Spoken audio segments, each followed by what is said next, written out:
but I mean, if other people come in, that's okay. They are welcome.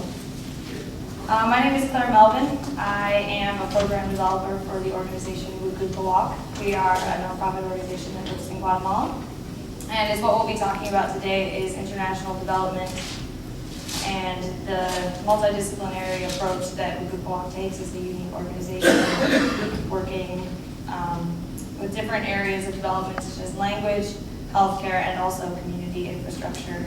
So today's speakers are Professor Ryan Shostak in linguistics here at the University of Illinois, Tony Straub, he is our representative of Engineers Without Borders, and Dr. Malcolm Hill from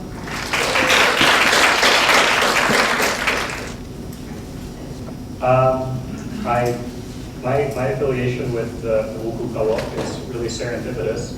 I'm a linguist in the Department of Linguistics here at the U of I, and about the time that I came, about 4.5 years ago, a group of the indigenous Mayan community that inhabits Champaign County, the Untitled Chapter, kind of started coalescing together and doing some community activities, and I wound up being invited through a colleague of mine in the Department of Spanish, Italian, and Portuguese to participate in some of their cultural events and whatnot. My primary interest is as a phonetician in the Department of Linguistics. Mayan languages happen to be unusually rich in their sound system, the number of sounds that they have, and sort of the understudied quality of some of those sounds.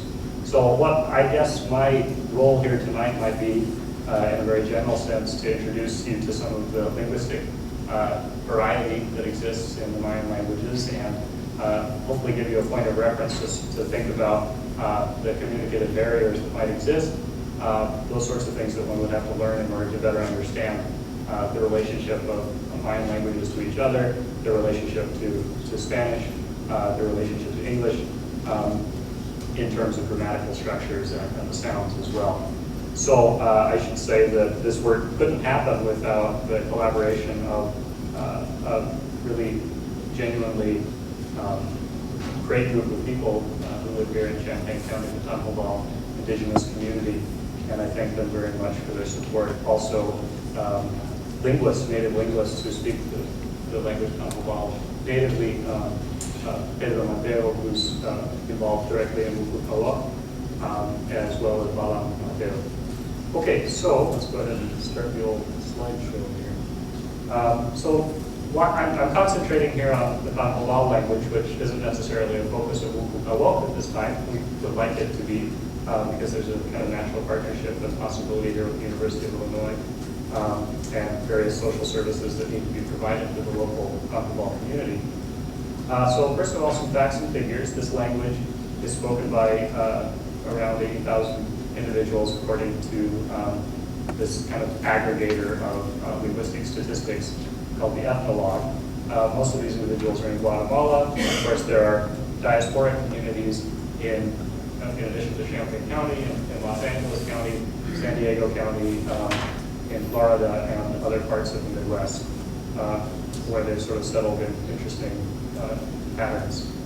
The principal speech communities of native communities of Untitled speakers in Guatemala are known, their Spanish names are things like Santa Eulalia, San Juan Ixcoy, Santa Cruz Barrias, and San Pedro Soloman, with their accompanying names in Untitled. They're all spoken in the Department of Huehuetenango.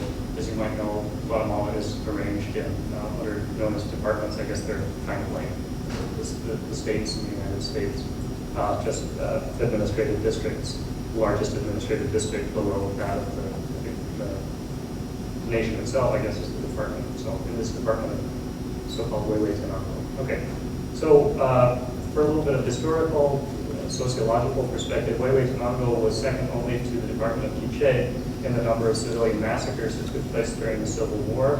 And at that time, as you may know, considerable stigma was associated with indigenous languages during the war. This is a map taken from a reliable source showing the number of massacres by, of civilian massacres by department.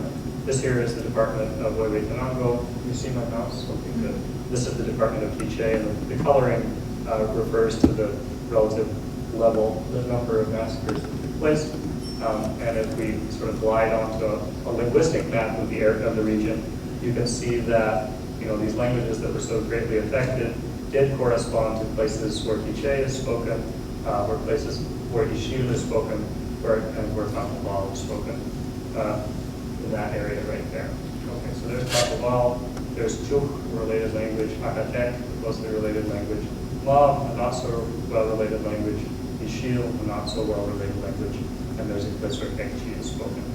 So you might ask, as Claire mentioned, depending on who you talk to, there are maybe up to 24 Mayan languages. You might wonder how well they're related to each other. This is one version of what we would call a linguistic family tree, where we sort of assume that there's a relationship between the existing languages and that they can all sort of be hooked up to something that existed, I don't know, maybe 3,000 years ago or something like that. We would call Proto-Mayan, that over time sort of split up into lots of groups. You might be familiar with the same kind of family tree for Indo-European, knowing that languages like English are distantly related to languages like Italian and Polish and Russian, but they're not mutually intelligible. So if we can pick out a couple here, there's Tampobal on the tree, and there's Acatec and Acaltec, and then so those sort of form a group of very closely related languages. People might say dialect. That always winds up being a very political sort of thing to say. It's usually safest to err on the side of caution and call everything a language, and let other people decide what's a dialect and what's not. Chuk and Popolobal are closely related languages, and Mocho, Pachikel are further and further away. So I guess an analogy, if you want an analogy, it might be too simplistic, but it's probably a good way of framing things, is to think that, when we've got folks here talking about work with the Quiché, how would that relate to the linguistic situation of the Tampobal? If you're talking about a time depth of maybe 2,500 to 3,000 years when the languages started separating, the analogy would be something like, how close is not Spanish to Portuguese, but how close is Spanish to Polish? Right? There are certain grammatical structures that are the same. You would find certain cognates that do appear pretty similar, but at the same time, if you put a Spaniard and a Pole in the same room and ask them to communicate in their native languages, there would be a fair language barrier. And those kind of barriers do in fact exist among the Mayan languages. That's why it's safest to always refer to them as languages rather than dialects, because we do associate dialect with the sort of idea of mutual intelligibility that one person can be readily understood by another person. It's famously said that a language is nothing more than a dialect of the army and the navy, right? So there are political implications in calling something a language.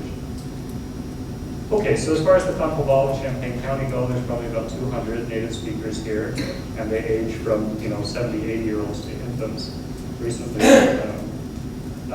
there's a good deal of monolingualism in the Tampobal community, so we often make assumptions about bilingualism, that they do speak Spanish. That's not necessarily the case at all. In lots of cases, their English is much better than their Spanish is.